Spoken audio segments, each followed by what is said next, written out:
My name is Geoff von Maltzahn. I'm an inventor, an entrepreneur, and a general partner at Flagship Pioneer.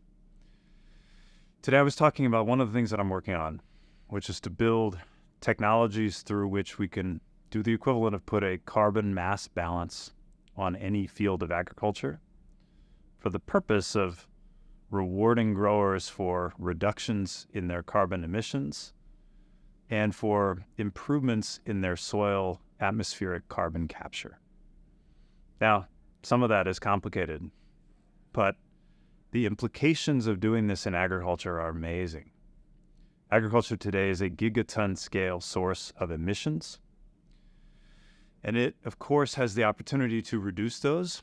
But agriculture, because plants grab CO2 out of the atmosphere and build themselves from it and pour that carbon into the soil around them, also has the opportunity to achieve gigaton scale drawdown of CO2 that's already in the atmosphere today. By putting the tools and the incentives into the hands of growers, we have the potential to reward an entirely new crop in agriculture applicable to potentially every acre of agriculture today. The Intergovernmental Panel on Climate Change estimates that rolling out practices like these around the world could capture 4 gigatons of carbon dioxide from the atmosphere every year. And we hope it goes there and beyond, and that is not including new innovation. That is not including the billion minds connected to agriculture that could be inventing to maximize the harvest of a new crop called carbon. So what is 4 gigatons? And what would capturing that much carbon dioxide around the world mean? An elephant weighs around 4 tons. So 4 gigatons is about 1 billion elephants worth of carbon dioxide grabbed out of the atmosphere and sequestered into agricultural soils. It's really important that we get the incentives right for agriculture to achieve this level of carbon drawdown, in that humanity doesn't have very many gigaton scale levers that it can reduce emissions with, and it has none today that are scalable, immediate, and affordable through which we can capture carbon that's already in the atmosphere and retain it. Moreover, if we do this to our food system, we actually get a better food system. The practices that people call regenerative agriculture enable a more resilient and a healthier overall food system. The idea of putting a carbon mass balance on fields isn't an idea.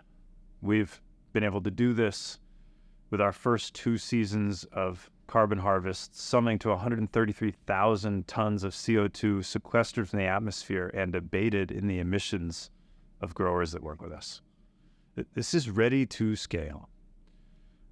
What's important is that we as a society ensure that the incentives that go towards improving agriculture don't go towards a box-checking version of these techniques. That would be easy, but it wouldn't do the thing that is important, which is to measure what really matters and put all of our rewards around that. If the idea of farmers becoming heroes in climate change and propagating sustainable agriculture and inciting the sort of revolution of ingenuity that could come with rewarding yield of carbon sequestration is exciting to you, please get in touch with us. This matters to us. Our website is www.indigoag.com, and also get in touch with your congresspeople. This is going to be a decision that our government decides. And that decision will be, do we reward something which is a practice, or do we reward the outcome?